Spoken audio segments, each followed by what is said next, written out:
ಬೇರೆ ಯಾರಲ್ಲ, ಶಿಶಿರ್ ಬೈಕಾಡಿ ಬಹಳ ಹೆಸರುವಾಸಿ ಆಗ್ತಾರೆ. ಬಹಳ ಕಲಾವಿದರು, ಕಲೆಯಲ್ಲಿ ಹೆಸರು ಮಾಡಿದ್ದಾರೆ. ಇಲ್ಲಿ ನಾವೆಲ್ಲರೂ ಅವರನ್ನು ನೋಡಲಿ ಬಂದೇವೆ. ಇಲ್ಲಿ ನೆರೆದವರು ಎಲ್ಲ ನನ್ನ ಆಪ್ತ ಮಿತ್ರರು, ಗುರ್ತದವರು ಎಲ್ಲರೂ ನನಗೆ ತುಂಬಾ ವರ್ಷದಿಂದ ನೋಡಿದ್ದಾರೆ. ನಿಮ್ಗೆಲ್ಲರಿಗೂ ನಮಸ್ಕಾರ. ಸುಧಾಕರ್ ಪೇಜ್ ಅವರು ಮತ್ತೆ ನಂದು ಮಿತ್ರತ್ವ ತುಂಬಾ ವರ್ಷ ಮುಂಚಿನದವರು. ಅದಕ್ಕೊಂದು ಅವರು ಕರೆದಕ್ಕೆ ಇಲ್ಲ ಅಂತ ಹೇಳಿದ್ರಲ್ಲ, ಅದಕ್ಕೋಸ್ಕರ ನಾನೊಂದು ಹಳೆಯ ಒಂದು ವಿಷಯ ಹೇಳ್ತಾ ಇದ್ದೇನೆ. ಗೆಳೆಯರ ಬಳಗ ನಮ್ಮ ಜೀವನದ ಅವಿಭಾಜ್ಯ ಅಂಗ. ಗೆಳೆಯರಿಲ್ಲದವರು ಏಕಾಂಗಿಯಾಗಿ ಬಿಡ್ತಾರೆ. ಮಹಾಭಾರತದ ಕೌರವ ಮತ್ತು ಕರ್ಣ ಮಧ್ಯೆ ಏರ್ಪಟ್ಟಂತಹ ಸ್ನೇಹ ಉಲ್ಲೇಖನೀಯವಾದದ್ದು.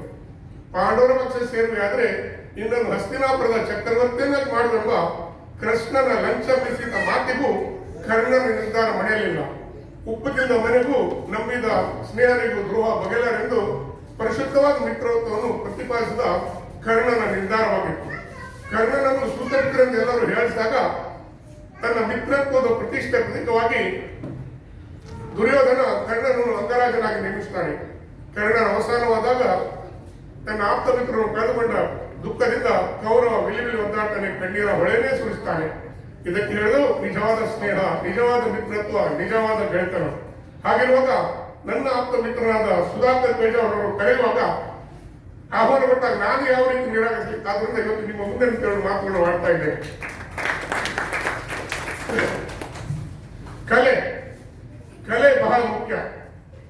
ಒಂದು ಸಮಾಜದ ಅಥವಾ ಒಂದು ದೇಶದ ಸಂಸ್ಕಾರ ಸಂಸ್ಕೃತಿಯನ್ನು ಅಳೆಯಬೇಕಾದ್ರೆ ಅಲ್ಲಿ ಬೆಳೆದು ಬಂದಿರುವ ಹಾಗೂ ಪ್ರಚಲಿತದಲ್ಲಿರುವ ಕಲೆಗಳಿಂದ ಅಳೆಯಬಹುದು. ಕಲೆಗಳು ಜೀವನವನ್ನು ಬಿಂಬಿಸುವ ಉತ್ತಮ ಮಾಧ್ಯಮಗಳು. ಕಲೆಗೆ ಭಾಷೆಯ ನಿರ್ಬಂಧವಿಲ್ಲ. ದೇಶ ವಿದೇಶಗಳ ಕಲೆಗೆ ಭಾಷೆಯ ಬಂಧನವಿಲ್ಲ. ದೇಶ ವಿದೇಶಗಳ ನಿರ್ಬಂಧವಿಲ್ಲ. ಜಾತಿ ಮತಗಳ ಸಂಕೋಲೆಯಿಲ್ಲ. ಕಲೆಯನ್ನು ಎಲ್ಲರೂ ಆನಂದಿಸುತ್ತಾರೆ, ಆಸ್ವಾದಿಸುತ್ತಾರೆ. ಆದರೆ ಕಲಾವಿದನಿಗೆ ಗರ್ವ ಸಲ್ಲದು. ಕಲಾವಿದನು ತನ್ನ ಕಲೆಯನ್ನು ಮಾತ್ರ ಪ್ರದರ್ಶಿಸಬೇಕು ಹೊರತು ತನ್ನನ್ನಲ್ಲ. ಯಾವುದೇ ಒಂದು ಸಂಗೀತ ಕಾರ್ಯಕ್ರಮದಲ್ಲಿ ಪ್ರೇಕ್ಷಕರು ಕೂಡ ಪಾಲುಗಾರಿಕೆ ಇದೆ. ಯಾಕಂದ್ರೆ ಒಂದು ಕಲಾವಿದ ತನ್ನ ಕೃತಿಗಳನ್ನು ಹಾಡಿ ಮುಗಿಸಿದ ಮೇಲೆ ಪ್ರೇಕ್ಷಕರು ತಟ್ಟುವ ಕೈಚಪ್ಪಾಳುಗಳು ಕೇವಲ ಶಬ್ದಗಳಲ್ಲ, ಅವುಗಳು ಕಲಾವಿದನನ್ನು ಉರಿದುಂಬಿಸುವ, ಅವನ ಬೆನ್ನು ತಟ್ಟುವ ಹಾಗೂ ಪ್ರೋತ್ಸಾಹಿಸುವ ಕ್ರಿಯೆಗಳು. ಸಂಗೀತ ನಿಮ್ಗೆ ಗೊತ್ತುಂಟು, ಯೋಗಿಗೂ ಪ್ರಿಯ, ಭೋಗಿಗೂ ಪ್ರಿಯ, ರೋಗಿಗೂ ಪ್ರಿಯ, ದೇವರಿಗೂ ಪ್ರಿಯ ಹಾಗೂ ನಮಗೆಲ್ಲರೂ ಪ್ರಿಯವಾದದ್ದು. ಹೆಚ್ಚು ಮಾತಾಡಿ ಅವಕಾಶ ಇದ್ರೆ ಹೆಚ್ಚು ಮಾತಾಡ್ತೇನೆ. ಅಲ್ಲ, ಹಸಿವೆ ಆದ್ರೆ ತುಂಬಾ ತೊಂದರೆ ಆದ್ರೆ ಮಾತಾಡೋದು ಕೇಳಿದ್ರೆ ಮಾತ್ರ ಮಾತಾಡೋದು, ಹೆಚ್ಚು ಮಾತಾಡಬೇಡ. ಒಂದು ಸ್ವಲ್ಪ ಮಾತಾಡಿ ದಿವಸಗಳೇ. ಪ್ರತಿಭೆಗೆ ತಕ್ಕ ಮಂಡನೆ ಇದ್ದೇ ಇದೆ. ಅದು ಸೂಕ್ತ ಸಮಯ ಬಂದಾಗ, ಅವಕಾಶ ದೊರಕಿದಾಗ ಅದು ಪ್ರಕಟವಾಗ್ತದೆ. ಇವತ್ತು ನಮ್ಮ ಶಿಶಿರ್ ಬೈಕಾಡಿಯವರ ಪ್ರತಿಭೆ ಇವತ್ತು ಪ್ರಕಟವಾಗಿದೆ ನಿಮ್ಮೆಲ್ಲರೂ. ಅದಕ್ಕೋಸ್ಕರ ನಮ್ಗೆಲ್ಲರಿಗೂ ಸಂತೋಷವಾದ ವಿಷಯ. ಕಲೆ, ನಮ್ಮ ಭಾರತೀಯ ಕಲೆಗಳಂತೂ ಹಿರಿದಾದ ಇತಿಹಾಸ ಮತ್ತು ಪರಂಪರೆ ಇದೆ. ಅದು ಸಂಗೀತವಾಗಿರ್ಬೋದು, ನೃತ್ಯ ನಾಟಕವಾಗಿರ್ಬೋದು, ಲಲಿತ ಕಲೆಗಳಾಗಿರ್ಬೋದು, ಎಲ್ಲವೂ ನಾನಾ ಪ್ರಕಾರಗಳಲ್ಲಿ ಬೃಹತ್ತಾಗಿ ಬೆಳೆದು ಬಂದಿದೆ ಹಾಗೂ ಇಡೀ ವಿಶ್ವವನ್ನೇ ಆಕರ್ಷಿಸುತ್ತದೆ. ಕಾರಣವಾದ ಇಷ್ಟೇ, ನಮ್ಮ ಕಲೆಗಳಲ್ಲಿ ಸಂದೇಶವಿದೆ, ಸಂತೋಷವಿದೆ, ಆನಂದವಿದೆ, ಸಾಂತ್ವನವಿದೆ. ಪಾಶ್ಚಾತ್ಯ ಸಂಗೀತಗಳು ಮನಸ್ಸುಗಳನ್ನು ಕೆರಳಿಸಿದರೆ ನಮ್ಮ ಭಾರತೀಯ ಸಂಗೀತಗಳು ಮನಸ್ಸನ್ನು ಅರಳಿಸುತ್ತದೆ. ನಮ್ಮ ಕಲೆಗಳು ಮುದ ನೀಡುವ ಜೊತೆ ನಮ್ಮ ಜೀವನದ ಮಟ್ಟವನ್ನು ಏರಿಸುತ್ತದೆ, ಕ್ವಾಲಿಟಿ ಆಫ್ ಲೈಫ್. ಅದರಿಂದ ಬನ್ನಿ ನಾವೆಲ್ಲರೂ ಕಲಾವಿದರಾಗೋಣ. ಅದು ಸಾಧ್ಯವಾದರೆ ಕಲೋಪಸಕರಾದರೂ ಕಲಾವಿದರು ಪ್ರೋತ್ಸಾಹಿಸೋಣ. ಹೆಚ್ಚು ಮಾತಾಡಲಿಕ್ಕೆ ನಮ್ಗೆ ಮಾತಾಡಲಿಕ್ಕೆ ಅವಕಾಶ ಕೊಡ್ತೀವಿ. ನಿಮ್ಗೆಲ್ಲರಿಗೂ ಧನ್ಯವಾದ. ನನ್ನ ಮಾತು ಕಾಳಜಿ. ಜೈ ಕರ್ನಾಟಕ. ಎಂತ ಮಾತಾಡಬೇಕಂತ ಎಲ್ಲ ನಮ್ಮ ಫ್ರೆಂಡ್ ಪೇರೆಂಟ್ಸ್ ಮಾತಾಡಿದರು. ಇವತ್ತು ಇಲ್ಲಿ ಈ ವೇದಿಕೆಯಲ್ಲಿ ಒಂದು ಒಳ್ಳೆಯ ಸಮಾರಂಭವನ್ನು ನೀವು ಆಯೋಜಿಸಿದ್ದೀರಾ, ನಮಗೆ ಅಭಿನಂದನೆಗಳು. ಹಾಗೆಯೇ ಸೈಮಾ ಅವಾರ್ಡ್ಸ್ ತೆಗೆದುಕೊಂಡ ನೀವು ಶಿಶಿರ್ ಬೈಕಾಡಿ, ನಿಮಗೆ ಸಹ ಅಭಿನಂದನೆಗಳು. ನಿಮ್ಮ ಮುಂದಿನ ದಿನಗಳಲ್ಲಿ ಇನ್ನೂ ಸಹ ತುಂಬ ಪ್ರಶಸ್ತಿಗಳಲ್ಲಿ ನಿಮ್ಮ ಹೆಚ್ಚಿನ ನಿಮ್ಮ ಸಿನಿಮಾದಲ್ಲಿ ನೀವು ಮುಂದೆ ಬಂದು ನಮ್ಮ ಎಂತ ಹೇಳೋದು ಇನ್ನು ಸಹ ನಿಮ್ಮ ಭವಿಷ್ಯ ಒಳ್ಳೆಯದಾಗಲೆಂದು ಹೇಳಿ ನಾವು ನನ್ನ 2 ಮಾತನ್ನು ಮುಗಿಸ್ತೇನೆ. Thank you.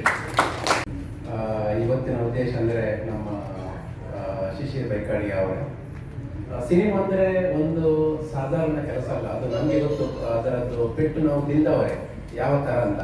ಓಕೆ, ಸಿನಿಮಾ ಅಂದರೆ ಅದು ಒಳ್ಳೆ ಪಿಕ್ಚರ್ಸ್ ಫ್ಲಾಪ್ ಆಗ್ತದೆ, ಅಂದರೆ ಕೆಟ್ಟ ಪಿಕ್ಚರ್ಸ್ ಅದು ಹಿಟ್ ಆಗ್ತದೆ. ಅದು ಯಾಕೆಂದರೆ ಅದು ನಮ್ಮಲ್ಲಿ ಇರುವುದು, ನಾವು ನೋಡೋದ್ರಲ್ಲಿ ಪಿಕ್ಚರ್ ನೋಡ್ತಾರೆ. ಸ್ವಲ್ಪ ನನಗೆ ಒಂದು ಪಿಕ್ಚರ್ ಅಂತ ಎಣಿಸಲಿಲ್ಲ, ನಾನು ಒಂದು ಕೆಟ್ಟದಾಗಿ ಒಂದು ರಿವ್ಯೂ ಹಾಕ್ತೇನೆ. ಅದು ಅಂಥದ್ದೆಲ್ಲ ಹಾಕಬಾರ್ದು, ಅಂತೆಲ್ಲ ಹಾಕಬಾರ್ದು. ಮತ್ತೆ ನಮ್ಮ ಇವರು ಶಶಿ ಅವರು ಒಂದು ಸಾಧಾರಣ ಮನುಷ್ಯ ಅಲ್ಲ. ಯಾಕೆಂದ್ರೆ ನೋಡಿ, ಲಾಸ್ಟ್ ಇಯರ್ ಐಫಾದಲ್ಲಿ ಫಸ್ಟ್ ಮೂವಿಯಲ್ಲಿ ಅವಾರ್ಡ್ ತಗೊಂಡಿದ್ದಾರೆ. ಈ ಸಲ ಸೈಮದಲ್ಲಿ ಅವಾರ್ಡ್ ತಗೊಂಡಿದ್ದಾರೆ. ಇನ್ನೂ ಸಹ ಅದೇ ತರ ನೀವು ಬೆಳೀತಾ ಹೋಗ್ಬೇಕು. ಯಾಕಂದ್ರೆ ನಿಮ್ಮ ಟ್ಯಾಲೆಂಟ್ ಅನ್ನು ನಮ್ಗೆ ನೋಡ್ಬೇಕು, ನೀವು ಸಹ ನೋಡ್ಬೇಕು ಟ್ಯಾಲೆಂಟ್ ಅನ್ನು. ಯಾಕಂದ್ರೆ ನೋಡಿ, 2 ಅವಾರ್ಡ್ ತಗೊಂಡಿದ್ದಾರೆ, ಅದರಲ್ಲಿ ಏನಾದರೂ ಒಂದು ವಿಶೇಷತೆ ಇರಬೇಕು. ಇಷ್ಟೇ ಹೇಳಿ ನನ್ನ 2 ಮಾತನ್ನು ನಾನು ಮುಗಿಸ್ತೇನೆ. Thank you. ನಮಸ್ಕಾರಗಳು. ನಮಸ್ಕಾರಗಳು. ಈ ಸಿನಿಮಾ ಸ್ಟಾರ್ಟ್ ಆದಾಗ ಅದ್ಭುತ ಆಗಿದೆ. ಏಕೆಂದರೆ ಫೇಸ್ಬುಕ್ಕಲ್ಲಿ ನಮಗೆ ಪ್ರಶಾಂತ್ ಶೋಗಲ್ ಅವರು ಪೋಸ್ಟ್ ಹಾಕಿದ್ದರು, ನಾವು ಕ್ರೌಡ್ ಫಂಡಿಂಗ್ ಮಾಡ್ತಾ ಇದ್ವಿ, ಸುನಾಮಿ ಬೇಕಾಗಿದ್ದಾರೆ, ಇದೊಂದು ಕಾದಂಬರಿ ಆಧಾರಿತ ಚಂದ, ಅದು ನನಗೆ ಅಟ್ರಾಕ್ಟ್ ಆಯಿತು. ಅವ್ರನ್ನ ಕಾಂಟ್ಯಾಕ್ಟ್ ಮಾಡಿದೆ. ಅವರು ನರೇಟ್ ಮಾಡಿದ್ದು ಪ್ರತಿಯೊಂದು ಹಂತದಲ್ಲೂ ನನಗೆ ಅವರು ಸುನಾಮಿ ಪ್ಯಾಷನ್ ಹೇಗಿದೆ, ಕ್ಲಾರಿಟಿ ಇದೆ, ತುಂಬ ಇಷ್ಟ ಆಗಿ ನಾನು ಸಿನಿಮಾ ಪಾರ್ಟ್ ಆದೆ. ಒಂದು ವೆಕೇಶನ್ ಹೋದಾಗ ಶೂಟಿಂಗ್ ನಡೀತಾ ಇತ್ತು ಮೈಸೂರು ಸ್ಕೂಲಲ್ಲಿ. ಶಾಲೆ ನಡೀತಾ ಇದೆ, ಶೂಟಿಂಗು ನಡೀತಾ ಇದೆ. ಅವ್ರಿಗೂ ಡಿಸ್ಟರ್ಬೆನ್ಸ್ ಇಲ್ಲ, ಅಷ್ಟು ಅಚ್ಚುಕಟ್ಟಾಗಿ ಎಲ್ಲ ಮಾಡಿಸ್ಕೊಂಡ್ರು. ಅಲ್ಲೇ ನನಗೆ ಕಾನ್ಫಿಡೆನ್ಸ್ ಬಂತು ಸಿನಿಮಾ ಅಂತ.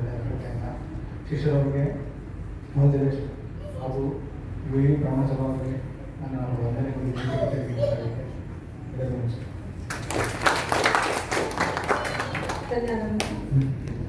ನನ್ನ ಸೂಚನೆಗೆ ನಮ್ಮ ಬ್ರಾಹ್ಮಣ ಸಮಾಜದ ಅಧ್ಯಕ್ಷರು ಮುಂದಾಳತ್ವ ತಗೊಂಡು ಕಲಾವಿದರ ಕಲೆಯನ್ನು ಪರಿಗಣಿಸಿ ಅವರಿಗೆ ಒಂದು ಚಿಕ್ಕ ಸನ್ಮಾನ ಇಟ್ಕೊಂಡಿರೋದು ಅದು ಕಲೆಗೆ ಕೊಡುವಂಥ ಗೌರವ.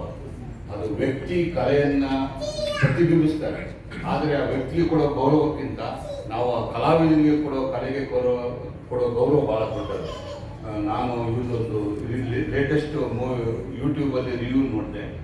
ಅದು ಮಕ್ಕಳದ್ದು ಈಗ ಫಿಲಮ್ ಆಗಿದೆ ಅಲ್ಲ, ಯೂಟ್ಯೂಬಲ್ಲಿ ಒಂದು ರಿವ್ಯೂ ಅದು ನೋಡಿದೆ. ಅದು ಉತ್ತಮವಾಗಿದೆ. ಅದು ರಿಲೀಸ್ ಆಗಲಿಲ್ಲ ಇನ್ನು. ಯಾವುದ್ರ ಬಗ್ಗೆ ನಮ್ಮ ಸಿನಿಮಾದಲ್ಲಿ? ಹೌದು. ಹಾಗೆ ನೀವು ಇನ್ನೂ ಅತಿ ಉತ್ತಮವಾದ ಮೂವಿಗಳನ್ನು ತೆಗೀರಿ.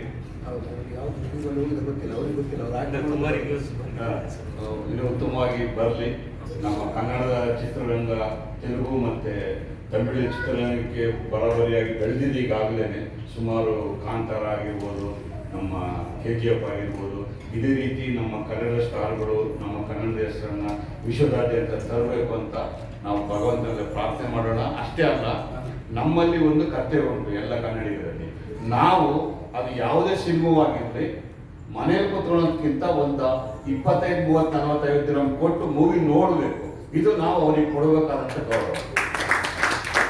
ಮಕ್ಕಳಿಗೆ KFC ಕೊಡ್ತೇವೆ, 5,000 ದಿನ ಗೋಲ್ಡ್ ತಗೊಳ್ತೇವೆ, 500,000 ದಿನ ಕಾರ್ ತಗೊಳ್ತೇವೆ. ಆದರೆ 50 ದಿನ ಕೊಟ್ಟು ನಾವು ಸಿನಿಮಾ 50 ದಿನ ಟಿಕೆಟ್ ಕೊಟ್ಟು ಸಿನಿಮಾ ನೋಡೋದಿಲ್ಲ. ಹೌದ್ರಿ, ನಮ್ದು ನಾವೇ ನೋಡೋದು 90% ನಮ್ಮ ಕೋಸ್ಟಲ್ನವರೇ. ಹೌದು, ನಮ್ಮ ಕನ್ನಡಿಗರಲ್ಲಿ ಅದು ಒಂದು ಸಮಸ್ಯೆ ಉಂಟು. ಅದಕ್ಕೆ ನನ್ನ ಒಂದು ಕಳಕಳಿಯ ಮನವಿ, ಯಾವುದೇ ಚಿತ್ರವನ್ನು ತೆಗೆಯುವಾಗ ಅದ್ರ ಹಿನ್ನೆಲೆಯಲ್ಲಿ ಬರೀ ಹಣ ಅಲ್ಲ, ಪ್ರತಿಯೊಬ್ಬ ಕಲಾವಿದರು ಶ್ರಮ ಇರ್ತದೆ. ಆ ಶ್ರಮಕ್ಕೆ ನಾವು ಬೆಲೆ ಕೊಡಬೇಕು. ನಾನಂತೂ ಎಲ್ಲ ಕಡೆ ಹೋಗಿ ನೋಡಿದ್ದೇನೆ. ನಾನು ಎಲ್ಲ ಕಡೆ ರಿಕ್ವೆಸ್ಟ್ ಕೂಡ ಅದೇ, ಎಲ್ಲರೂ ಕನ್ನಡ ಚಿತ್ರರಂಗವಂತ ನಾವು ಸಪೋರ್ಟ್ ಕೊಡಬೇಕು, ಬೆಳೆಸಬೇಕು.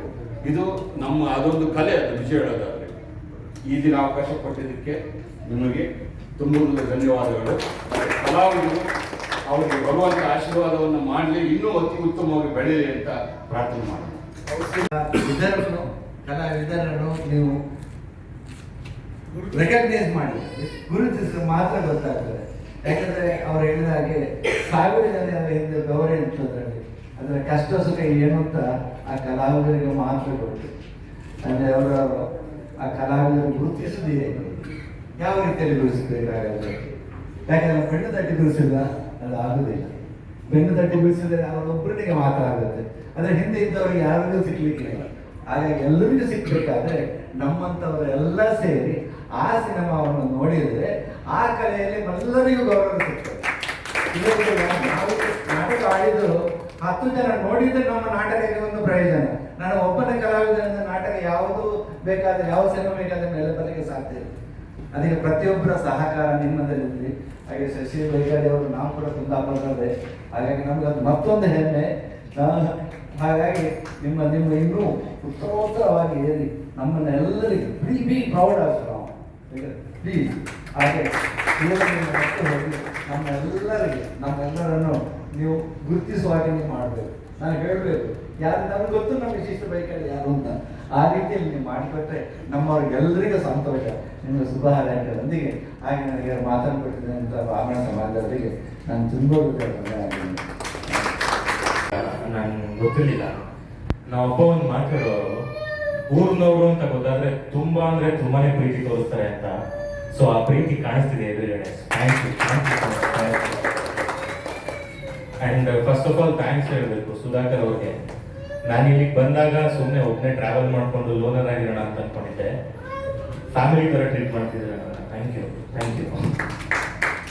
ಅಂಡ್ ತುಂಬ ಖುಷಿ ಆಗುತ್ತೆ. ಅಂದರೆ ತುಂಬ ಎಲ್ಲ ದೊಡ್ಡವರು ಮಾತುಗಳನ್ನ ಹೇಳಿದ್ರಿ.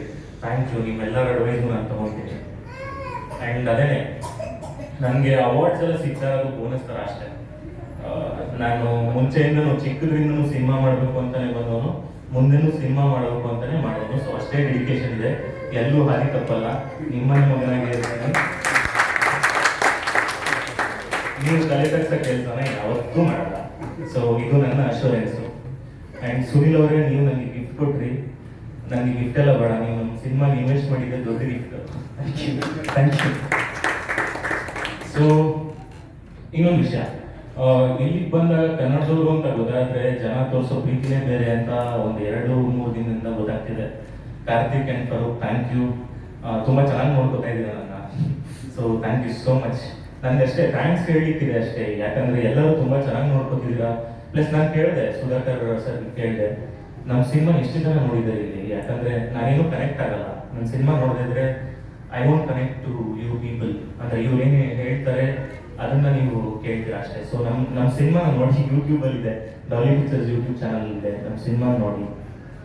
Thank you. ಈ ಥರ ಒಬ್ಬ ಆ್ಯಕ್ಟರ್ಗೆ ವ್ಯಾಲಿಡೇಷನ್ಗಳು ಕೊಡೋದು ಅವ್ನ ಕಾನ್ಫಿಡೆನ್ಸ್ನ ಬೂಸ್ಟ್ ಮಾಡುತ್ತೆ. ಪ್ರತಿ ಸರಿನೂ ವ್ಯಾಲಿಡೇಷನ್ ಕೊಡ್ತಾ ಇರೋದಕ್ಕೆ ಥ್ಯಾಂಕ್ ಯು. ಆ್ಯಂಡ್ ಸನ್ಮಾನ ಮಾಡುವಂಥ ಕೆಲಸಗಳು ಏನೂ ಮಾಡಿಲ್ಲ, ಬಟ್ ಸ್ಟಿಲ್ ನೀವೆಲ್ಲ ಗೌರವಿಸ್ತಾ ಇದ್ದೀರಾ. Thank you. ಆ್ಯಂಡ್ ಮೇಡಮ್, ನೀವು ಹೇಳಿದ್ರಿ ಕಾದಂಬರಿನ ತಿರ್ಚುವಂಥ ಕೆಲಸ ಮಾಡಬೇಡಿ ಅಂತ. ನಮ್ಮ ಸಿನಿಮಾದಲ್ಲಿ ಆ ಥರದ್ದು ಯಾವುದೇ ರೀತಿ ಪ್ರಯತ್ನಗಳಾಗಿಲ್ಲ. ಏನು ಕಾದಂಬರಿ ಇದೆ ಅದನ್ನೇ ಹೇಳ್ತೀವಿ. ಆದರೆ ಜನಕ್ಕೆ 2.5 ಗಂಟೆ ಸಿನಿಮಾ ತೋರಿಸ್ಬೇಕಾದ್ರೆ ಅವ್ರಿಗೆ ಎಂಗೇಜ್ಮೆಂಟ್ ಅಂತ ಕೇಳ್ತಾರೆ. ಅಂದರೆ ಯಾರಿಗಾದ್ರು ಸಿನಿಮಾ ತೋರಿಸ್ಬೇಕಾದ್ರೆ ಬೋರ್ ಮಾಡ್ಬಿಡೋದು, ನಾವು ನಿದ್ದೆ ಮಾಡಿಸ್ಬಾರ್ದು. ಸೊ ಅದಕ್ಕೆ ಬೇಕಾಗಿರುವಂಥ ಅಂಶಗಳನ್ನ ಮಾತ್ರ ಮಾಡಿದೀವಿ. ಯಾವುದೇ ಕಾರಣಕ್ಕೂ ತಿರ್ಚಿಲ್ಲ. ನೀವು ಮತ್ತೆ ಸಿನಿಮಾ ನೋಡಿ. Thank you.